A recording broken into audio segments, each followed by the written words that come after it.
and we have a tragic experience to explain to all the viewers.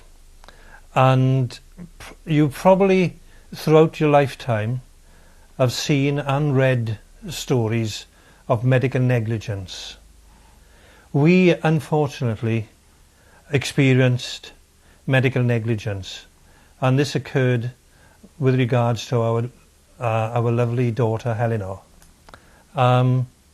What one must realise is that we are not immune, no matter what status in life you are, solicitor, teacher, doctor, none of you are immune from medical negligence. And when you take on the medical profession, truth doesn't always portray itself in the white of medical cloth.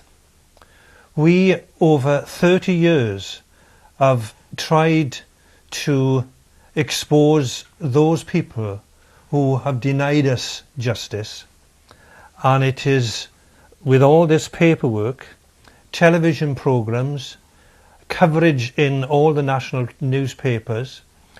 We've also had correspondence and support from hospitals in America trying to get this story out, whereby medicine and the medicine that was prescribed to Helenor was not for her benefit, but the doctor, through his prescribing of epilim, sodium valproate, eventually killed Helenor.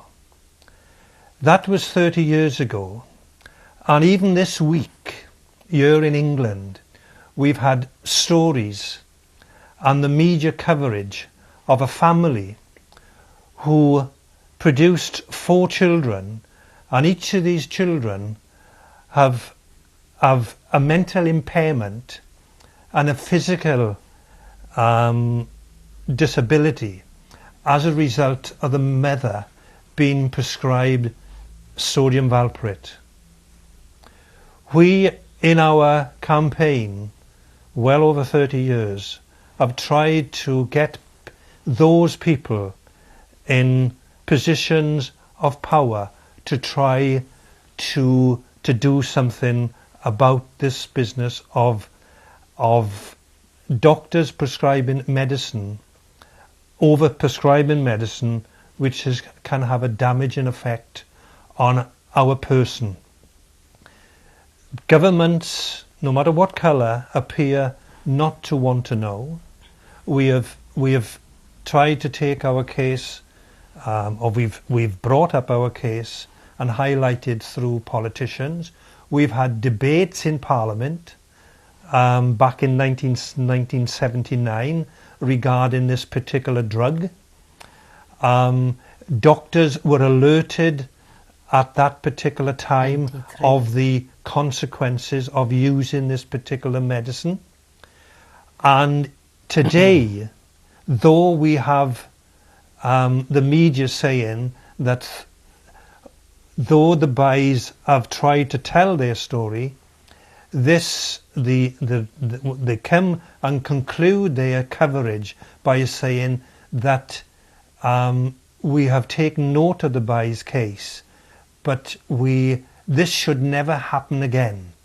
We have been inundated with phone calls, letters and what have you, of this occurring again. And as I've said previously, even this week we've had coverage of it happening still to families. So what we have been trying to get out and expose, there's failure there somewhere that people are not listening, and the consequences are that it all falls back on the parents. Loving, caring parents have got to devote their life now to bringing up disabled children. In our case, it affected us tragically when our loving daughter died as a result of this medicine prescribed. I think what is important for the public to be made aware the deceit and the deception that goes on when honesty and truth, if it was allowed to prevail, not only we would benefit as parents, that we could put our daughter to rest and we could begin to live some kind of a quality of life. Unfortunately, the arrogance of the medical profession, that allegiance to colleagues becomes more important than the well-being of a child, a family, and their position of authority over the parents and the child that has tragically died in our case, and the brain-damaged children. We've now, in 2008, it has been brought to our attention, which is no surprise to us at all, that the government in Great Britain has now funded legal representation for 1,000 cases to be put to walk forward with the government, claiming of well over 1,000 children being brain damaged as a result of prescribing the drug in this country, sodium valproate and epilim. In America is Depakote and Depakote. But we're talking of the same drug. Different names, but all of the same drug. And with 1,000 babies and children now suffering serious adverse effects, damaged limbs as a result of the drug being given to mother while she was pregnant, has now caused a catastrophic abuse that has gone on within the system, and the medical profession who has been prescribing the drug has never informed the majority of these parents there's a possibility it can damage your baby. It is now called in Great Britain the second thalidomide tragedy. What is even more horrific, when our daughter died on the 24th of April 1978, we were aware that not only the unnecessary use of the drug, but the abuse of the drug that was prescribed under threat. If you don't give her the drug, we'll make your child a ward of court. We were left with no alternative to prescribe the drug. That drug, within 3 weeks of being prescribed, caused our daughter deep sleeping problems, which was reported to the paediatrician, Dr. Trevor Heaven Jones, who has now died, and therefore I have freedom of speech to mention his name. Up until then, he has had freedom to walk away from the scene of the unlawful killing of our precious daughter.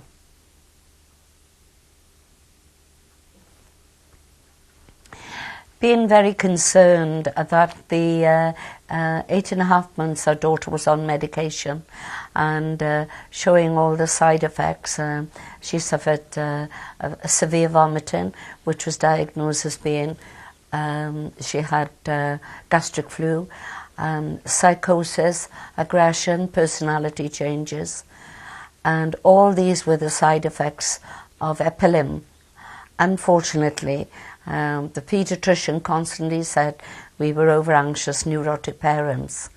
And over a period of time, with this drug being prescribed against our wishes, he admitted to us 8.5 months of the prescription of the drug. He'd misread the x-ray. Helenor was not epilepsy, and he withdrew the drug instantly. Unfortunately, our daughter went into status epilepticus and she never regained, and tragically she died on the 24th of April 1978.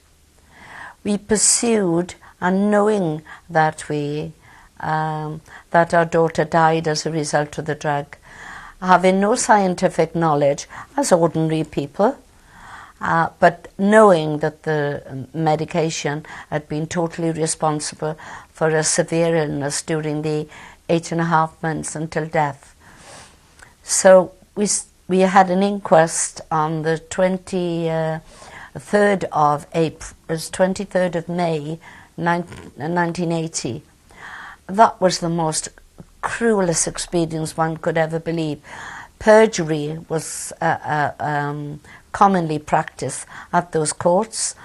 Vital people that should have been called at the coroner's inquest were never called, and we were not allowed to give evidence, and we felt it was a quango, and it was all being stage managed to cover up the unlawful killing of our daughter at the tender age of 12 and a half, who died as a result of the unnecessary use and the abuse of the drug epilim. So concerned, we carried our research and we raised questions. We had an adjournment debate in the House of Commons, 79, which Helenor's daddy has already said. And we followed on by raising questions that the drug epilim can cause hyperammonemia, or the bloodstream, disease of the liver and disease of the pancreas, and blood disorders. This was the problem that caused Helenor, as the coroner said, hyperammonemia, poisoning of the brain. And this was supposedly attributed to, as far as the coroner was concerned, a genetic disorder, which we refuted. There was no evidence in our family that this was a genetic problem. So we pursued, and we eventually, with the help of our MP, John Morris, who became the Attorney General of Great Britain at a much later date, raised questions that the drug epilim caused hyperammonemia, poisoning of the brain, disease of the liver, disease of the pancreas, and blood disorders. And the data sheet was altered, and all doctors right throughout the country were notified, and that was in 1984. We pursued further, and we discovered that the drug epilim can cause, if given to pregnant mothers, can cause spinal bifida, birth defects, congenital abnormalities, psychosis, aggression, and personality changes. Unfortunately, we now have 1,000 babies in this country to date, which is 2008, March of 2008 to date, that these cases now are going before the law courts in 2009 in Great Britain. What a tragic event that if these doctors were more alert to what they're prescribing to pregnant mothers and what they're prescribing to our children. We did further research, and we were devastated that the drug epilim can cause psychosis, aggression, and personality changes, which was quite severe with Helenor. Unfortunately, the arrogance of paediatricians wrote that these problems with our daughter was attributed to over-anxious, neurotic parents, which is commonly practiced in our medical records, label tagging the parents to put fault or blame on the parents, and the professionals can walk away from their clinical abuse of the medical drug epilim. We raised questions again with another MP, Alan Williams, and the data sheet was altered, alerting all doctors right throughout Great Britain of the serious adverse effects of the drug. I will never be able to thank the most wonderful in Galveston and Michigan University, Dr. David Coulter of America, who wrote to our government and said he was deeply concerned of the cover-up of the Helenor death. In so doing, how many more thousands of people, parents and children, had suffered damaged children or had died as a result of the poor surveillance of medical drugs in Great Britain. We have constantly pursued. We witnessed our daughter tragically in her coffin, and her brain had been removed. We were devastated to discover that the brain had been taken while we were at the hospital without our knowledge, and had been dispatched to 2 hospitals in Great Britain. And we pursued further, and we discovered that all our remains, as we had been made to believe, was at the University Hospital of Wales. So we took it upon ourselves to reclaim these. Unfortunately, that experience was absolutely horrendous. We were met by 3 security guards when we got to the hospital.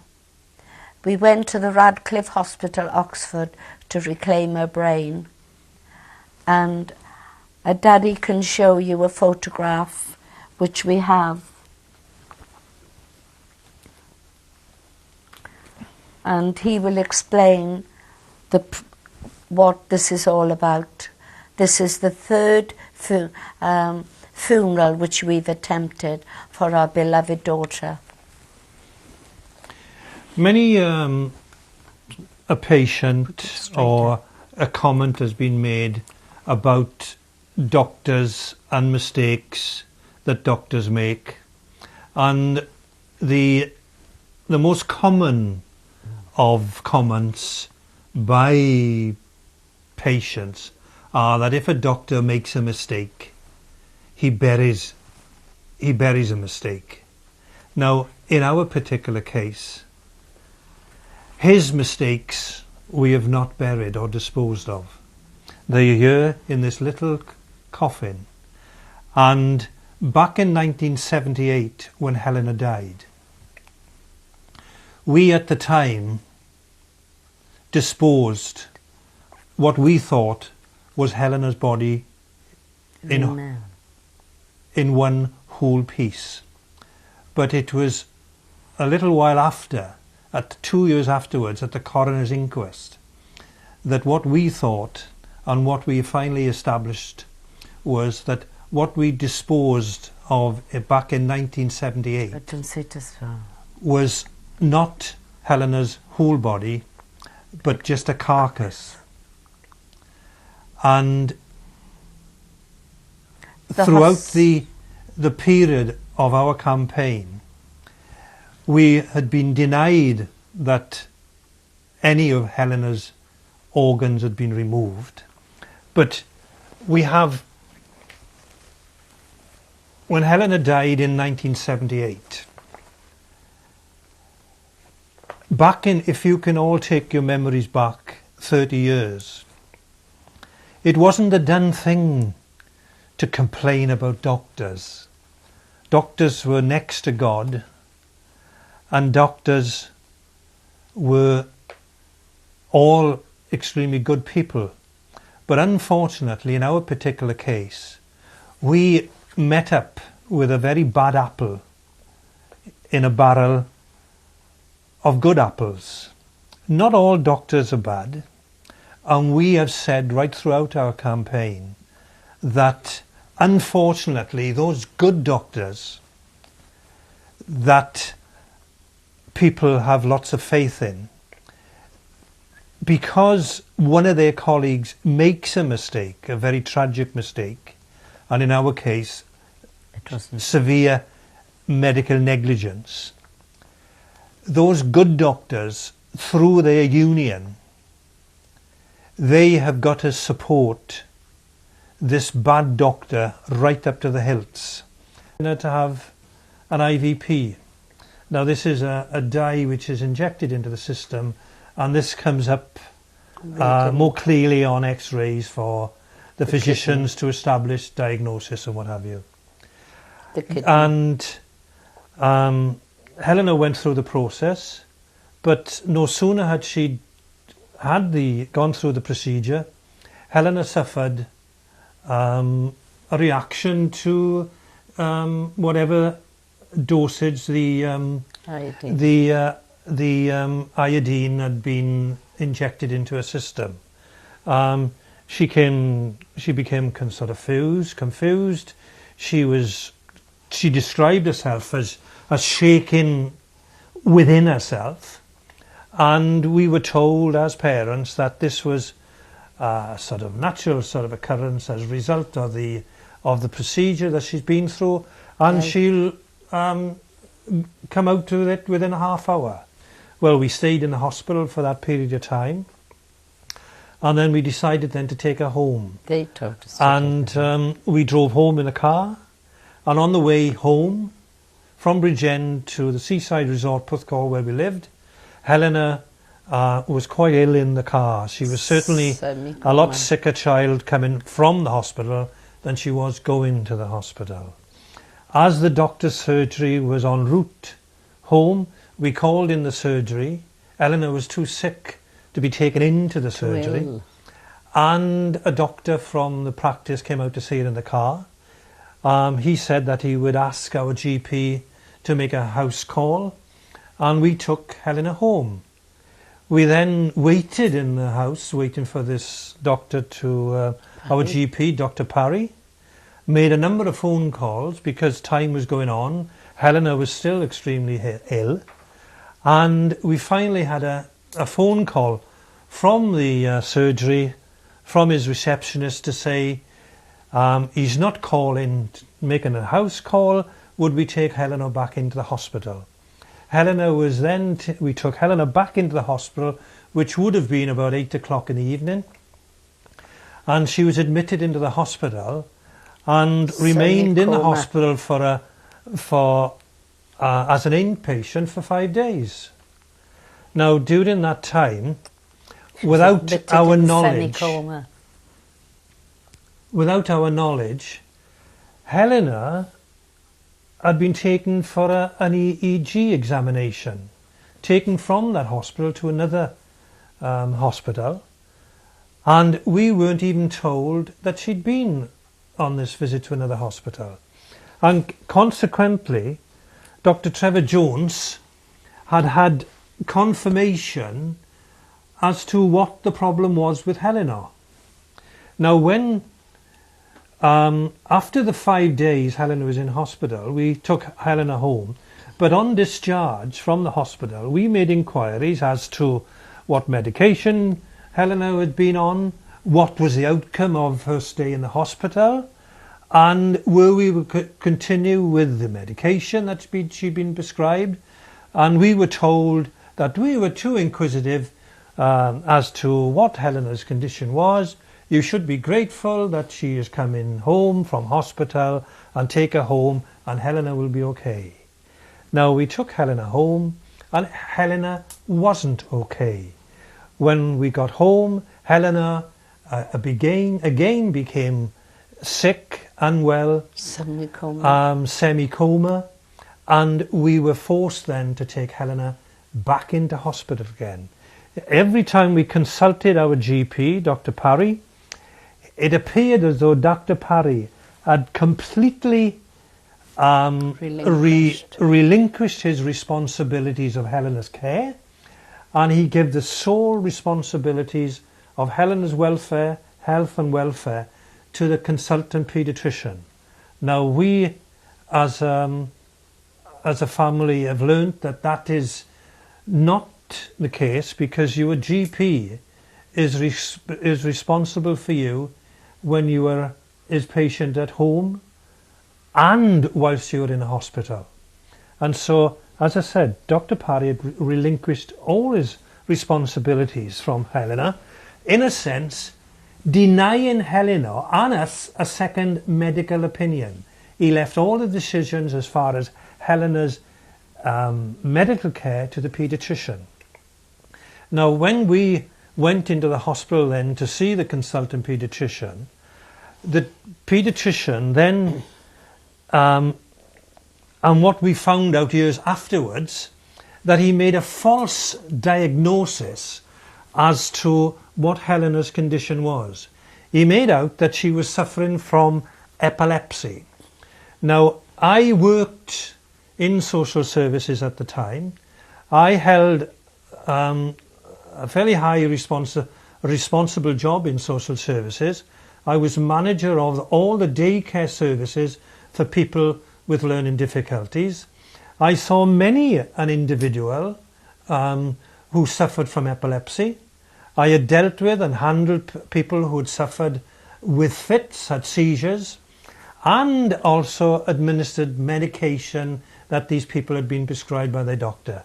So when I challenged the paediatrician as to his diagnosis, he refuted what I was put before him and threatened both myself and Joan, her mother, with the consequences that if we weren't to accept this diagnosis and accept the medication that he'd prescribed Helenor, that if we refused to give the medication to Helenor, he would make Helenor award a court. That means taking our child into the care of the local authority.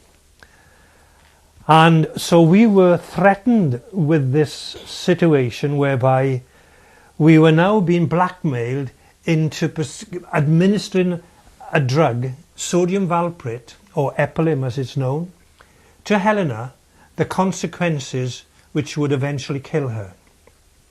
He had prescribed this medication on a very high dosage, 200 milligrams a time, 4 times a day, which is a total of 800 milligrams.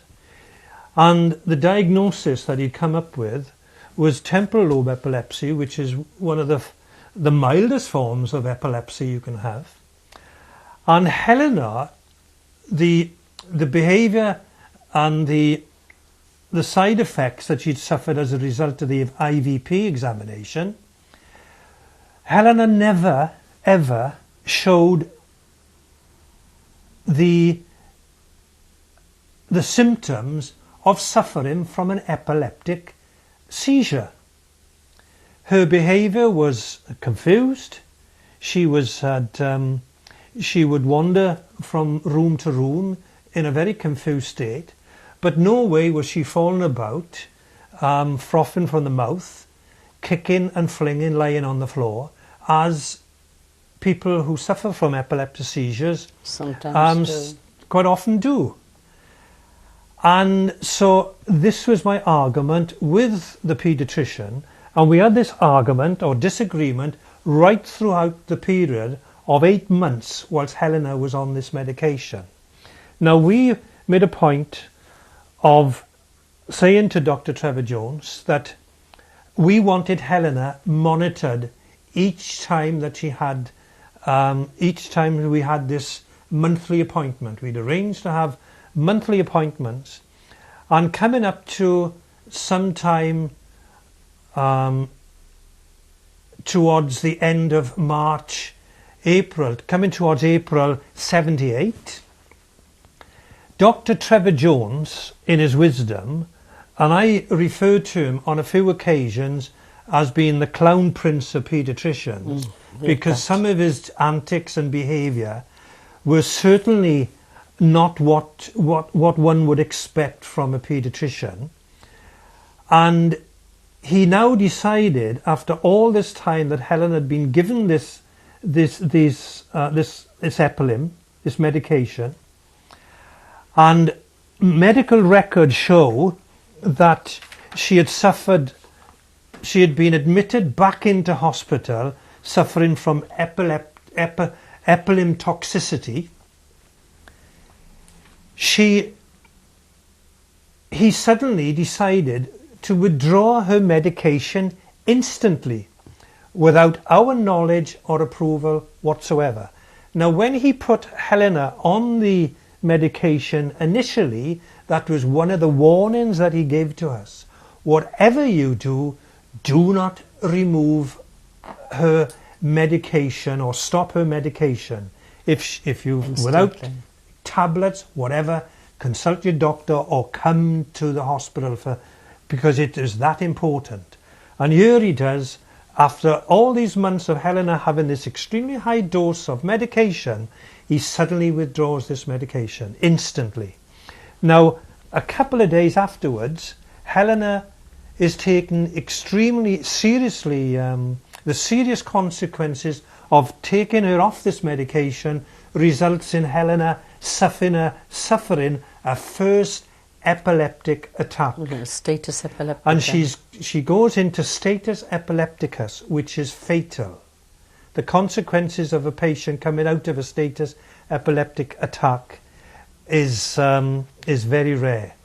And Helenor suffers the consequences. She goes into deep coma, and finally she's put on a saline drip, and she's left in a room without any further medication, without any further medical attention, clinical management, and she is there to fight the consequences of this on her own.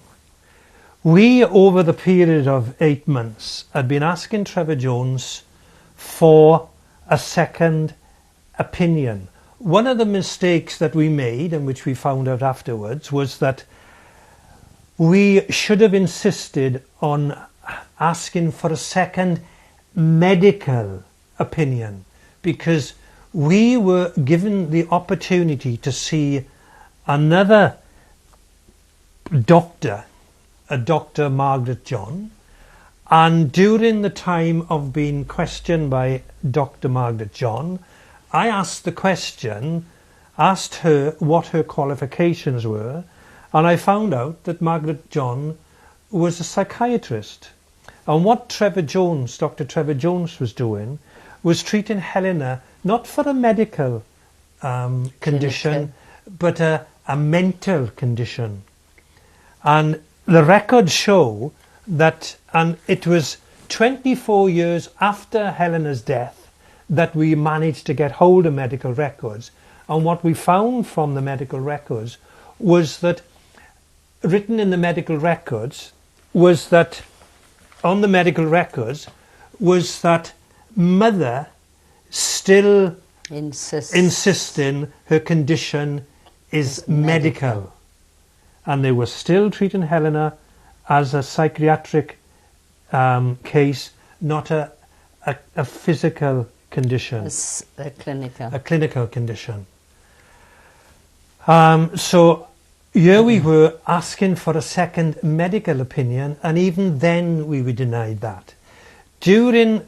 When we received the medical records 24 years after Helenor died, before we were handed over the medical records, I said to the two people that had travelled from Wales to England, that's where we live in now, Poole in Dorset, and they'd come from Cardiff in Wales, from the University Hospital Wales, and before I was handed these medical records, I said, before I touch that file, I can guarantee that the records in that file, anything which is controversial as far as and is detrimental to the doctor, would have been removed. Anything which was critical of the parents would be in triplicate. And when I opened the file, and it wasn't long before I only opened the file, and the first cover on the file gives Helenor's, after all these years, they can't even spell Helenor's name correctly. Helenor was born on the 1st of June 1965, and the date of birth recorded on this medical file is the 1st of January 1901. And I said to these people at the time that if this date of birth is true, and the doctors whom Helenor was under their care said that she was a mystique of medicine, well, this proves it, simply because Helenor would have been older than the Queen Mother. The Queen Mother was alive at the time. She would have been older than the Queen Mother, 30 plus years older than her mother, and 30 years plus older than her father. So she certainly would have been a mystique of medicine. And the date is Christmas Day, look, 25th and the date of December. On this file is the 25th of December 1995, when we had the record. when so-called the records were handed out. Now that's Christmas Day. So, and as we've gone through the medical records, and it was Helenor died. Helenor, following her, she was eventually transferred from the hospital in Bridgend to Cardiff, whereas we'd been persistently asking for her to be transferred to another unit with far more medical facilities and better trained doctors than Trevor Jones was. And during the time that Helenor was taken, suffered and gone into status epilepticus, we were insistent that Trevor Jones would come to the hospital and travel with Helenor from the Bridgend Hospital to the Cardiff Hospital in the ambulance with her, Helenor. The journey to Cardiff was only a half-hour run in the ambulance, and he decided that he wouldn't.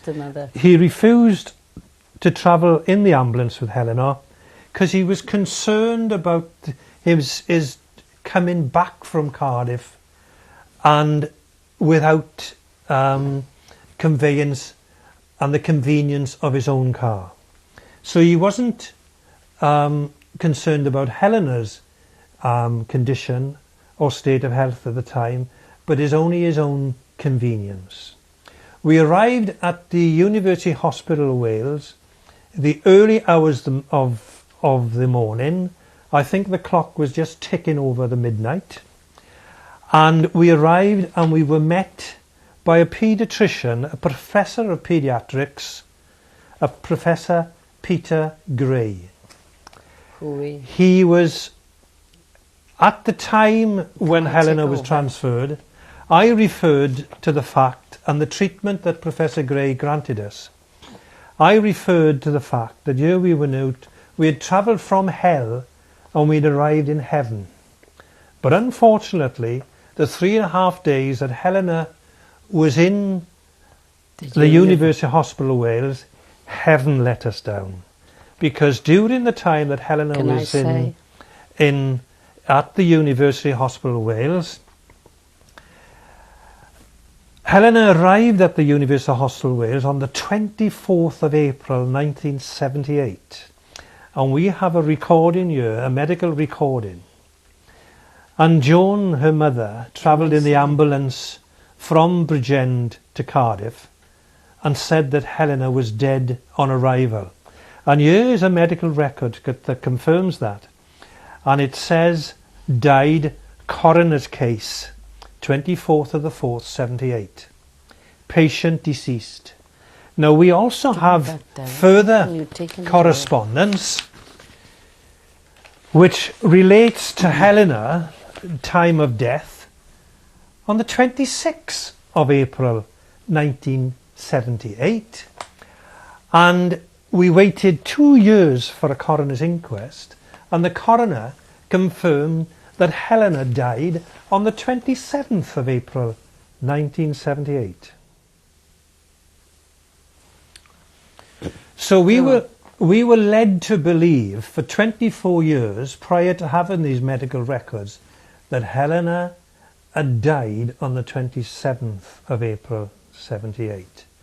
But what is even more alarming in this situation, Helenor arrived in the University Hospital of Wales on the 24th of April 1978.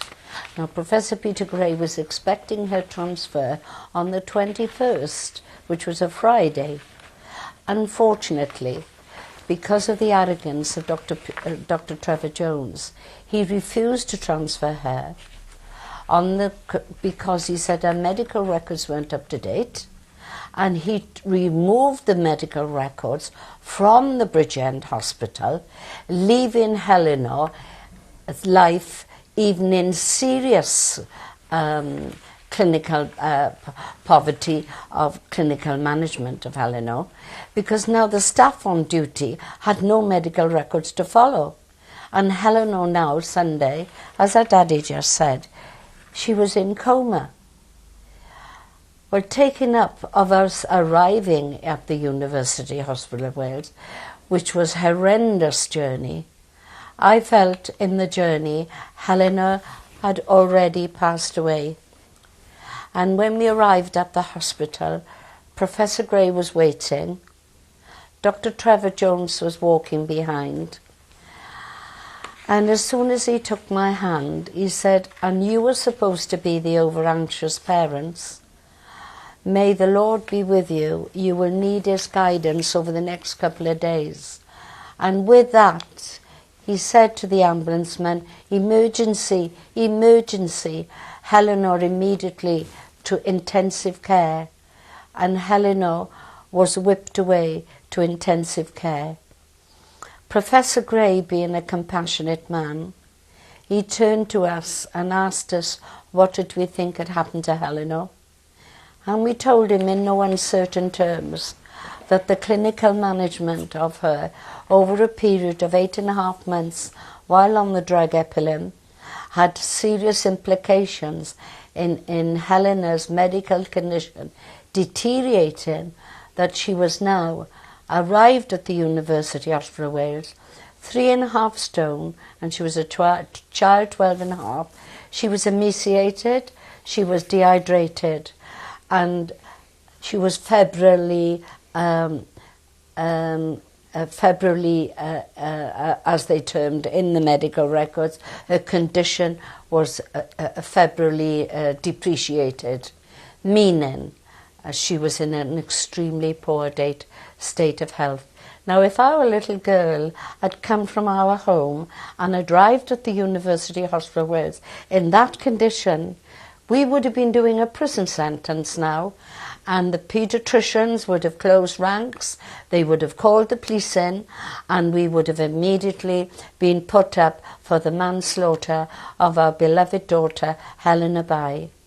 But unfortunately, the medical profession have their own policy that when they find a colleague has been criminally negligent of a child, on his respect, although respectful of Helenor, when he could see her condition, he found himself, Professor Peter Gray found himself in a malaise of criminal etiquette, where allegiance was to his colleague and not to the child, and therefore the annihilation of Helenor's life was an irrelevance as opposed to his allegiance to his colleague. That was the 24th. I said to Professor Peter Gray, "Helenor is dead, isn't she?" Because I witnessed it in the ambulance. And he said, he put his head down and he didn't comment. And he said, "I will be spending time with Helenor, and I will come back with you through the night, giving you bulletins how Helenor is. But you already are aware that I will have to be leaving for London in the morning, which I previously arranged, and I will be leaving her in charge of Dr. Corrie Weaver, which was his another paediatrician." That was the 24th of April. Well, before Professor Gray left for London, he spoke to Helenor's daddy, and he said, "I will be in close communication with the staff, and I will be given bulletins how Helenor is proceeding."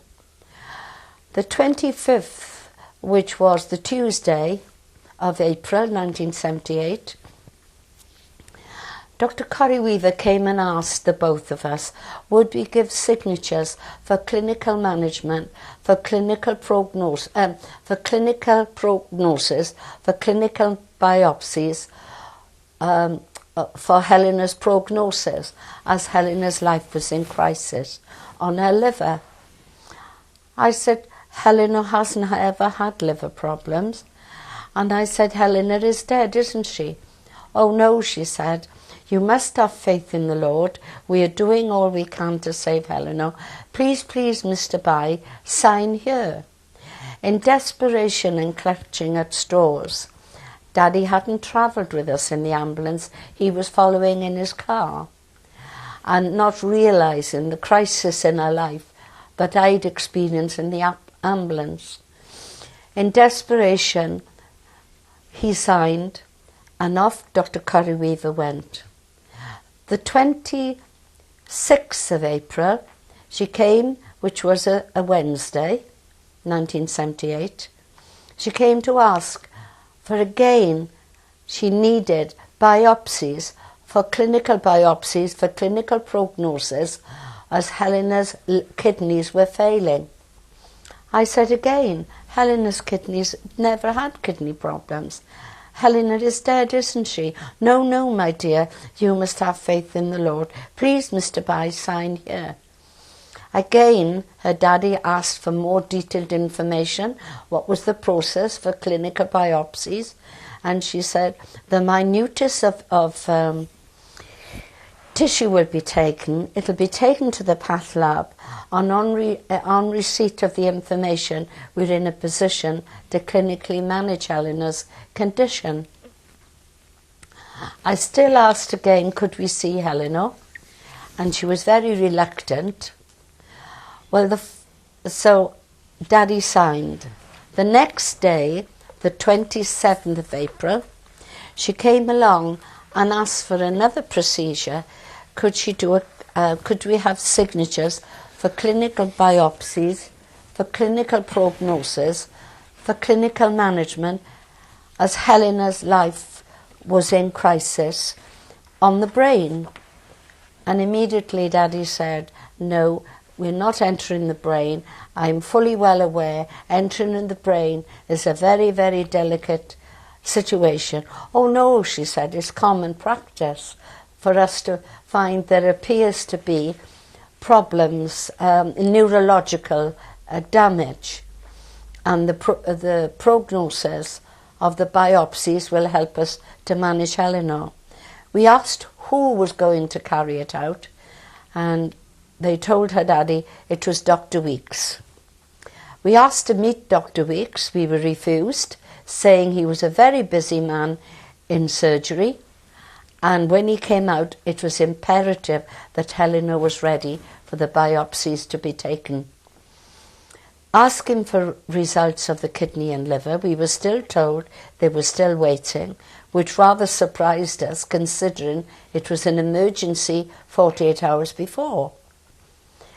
So please, please, Mr. By, sign here. It's imperative for to do the biopsy as urgently as possible to save Helenor's life. Sign here for a clinical biopsy on the brain. Her daddy signed. Some hours later, they came and told us that Helenor wasn't maintaining her own life. This was 3:30 on the 27th of April, 1978. And we have no alternative. We've informed the coroner and the life support machine is to be switched off.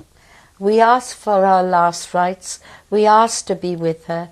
We wanted to touch her, say our last farewell, and we were denied that. So for 3.5 days, we were never able to cuddle her, touch her, speak to her, or know anything about Helenor until they told us that she had died. We were not even allowed to see her then. They said to us she would be returned, going home. I said we wanted her home. They said we couldn't have her home. She'd have to go to the parlour, the funeral parlour in the town where we lived, in Porthcawl. We now, as you can imagine, was totally devastated, exhausted. Words cannot tell you how devastated we were. And immediately we left the hospital. without ever seeing Helenor. And when we went home, we were totally exhausted emotionally. And a day or two later, we were called to the funeral parlour. And when we went there, her daddy said, "Oh my God, they've taken her brain." And as parents, that we do just touch upon Helenor's clinical management during the 8.5 months and then the last fortnight of the closing of her life. It's extremely important that the criteria of a clinical management, but none other, was willful, reckless, criminal neglect. The IVP in itself, the kidney X-ray, showed that Helenor had encephalitis. He lied to us. He told us it was epilepsy. Not having that information ourselves, and still denying, as we've already said, Helenor did not have epilepsy. He still insisted, as we've stated, that epilim was to be introduced into her clinical care for her to control her epilepsy. Well, Helenor never, ever had, and I'm underlining this, as her daddy's already said, that Helenor never, ever had a convulsion in her life, and she never had epilepsy in her life. But under threat, the drug was prescribed, and within 3 weeks, Helenor's medical condition of being on the drug epilim deteriorated rapidly and was totally ignored. Never ever were there any blood tests taken for liver tests to see whether indeed the drug epilim, sodium valproate, or as in America, dipakine or Depakote, was now causing a problem with the liver. The kidney X-rays, which she had at the time of the IVP, had all proven that Helenor's kidneys were normal. And yet, after being on the medication, Helenor's kidneys were failing. Her liver was failing. And this was as a result of the willful reckless, criminal neglect, not only of her clinical management, but also of the medication she was being given, not being listened to at every monthly clinic, when first of all it was drowsiness, followed by coordination, followed by vomiting, followed by hallucinating and confused state, and also aggression and personality changes, which was totally out of all concept of Helenor as a 12-year-old child.